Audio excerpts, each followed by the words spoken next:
चली वर्षा ऋतु किंतु आम मानक समस्त को फिल हो सत्य जमी चली ग्रीष्म ऋतु से परा मु पखाड़ कंसा रेडी कर बसी जाइए आ समस्त को डाकुची खाइबा आसतु। नमस्कार, जय Jagannath, welcome back to my channel. आशा करुँची भलरे थे, मु भी भल अच्छी।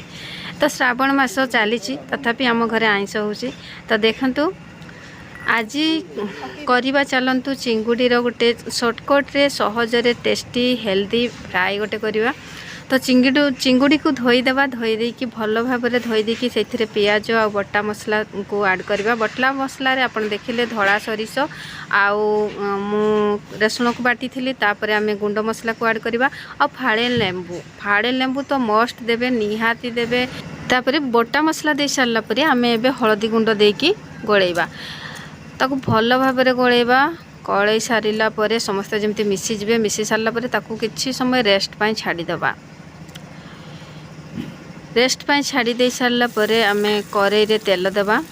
तेल रे मु नेइथिली सरिष तेल। सरिष तेल रे आइंस रांधिले बहुत टेस्टी होता है। जेहेतु आम आइंस रांधुचे ना, ताहले 3-4 चामच बड़ 3-4 चामच तेल नेबा। जदि अल्प थिबो ताहले से अनुसार आपण हिसाब करके नेबे, आउ जदि अधिका करिथिबे ताहले से अनुसार आपण हिसाब करके नेबे। आमे जो रेस्ट पाई छाड़ी थिले चिंगुड़ी को एबे आमे सेथरे गुंड मसला सब ऐड करिवा। गुंड मसला रे लंका गुंड, जीरा गुंड, हळदी गुंड आउ गोलमरीच गुंड सबू जहाँ भी आपण गुंड मसला यूज करती एबे आमे गुंड मसला सब ऐड करिवा। आमे जो रेस्ट पाई छाड़ी थिले माछ को, माछरू आमर जो पानी बाहर जाइथिला आउ पानी रे आमर मसला बहुत भल भाव में गोले हो जिवो। देखुचंती बहुत भल भाव में गोले हो जिवो।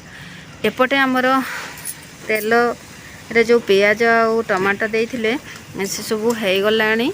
ताकू आमे टिके खड़िका रे प्रेस करी करी देले से तेल सहित पूरा भल भाव में मिसी जिवो। तापरे आमे एबे चिंगुड़ी को ऐड करिवा।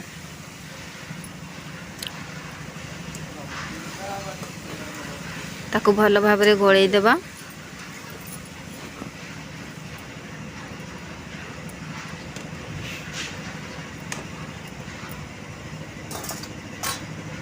तापर आमे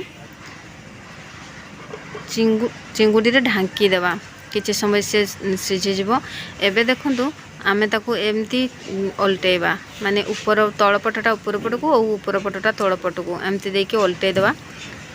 आ ताकू मझे मझे देखुथिबा, नहेले केते बेले काले पड़ी जिबार चांस थाए। तो सेथिपई आमे भल भाव में ताकू एपट सेपट करी भाजीबा। देखंतु बहुत सुंदर भाव में माछरू पानी सुखी जाइछि।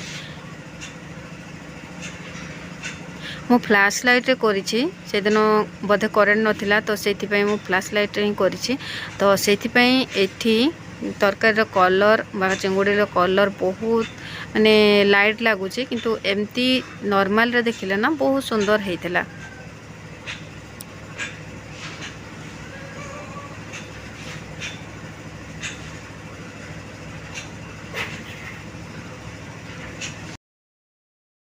आमर जेहेतु मसला गोला है ना, मझे मझे गोलौथबा नहले तले लगी जबार चांस बहुत थाए। तापर देखंतु मु बाहर को नहीं आसी आमर एबे खाइबा पई रेडी हो गला पखाड़ सहित। आउ आशा करूची वीडियोटी आपण मानको निहाती भल लागिथिबो। जदि भल लागिथिबो चैनल रे जे नुआ थिबे चैनल को सब्सक्राइब करि देबे। लाइक और कमेंट देबा पई निहाती जमा भूलिबेनी। तो चलतु ताहले आमे पखाड़ रेडी करी नहीं, मु बाढ़ी नहीं, तो आमे पखाड़ खाई नेबा। तो सांग मैंने आशा करी वीडियोटी आपण मानकु निहाती भल लागिथिबो। मो चैनल रे बहुत ही सरल और सिंपल रेसिपी आपण माने देखिबा पई पाइबे। तो चैनल सहित कंटिन्यू रहंतु, पुणी देखा हबो।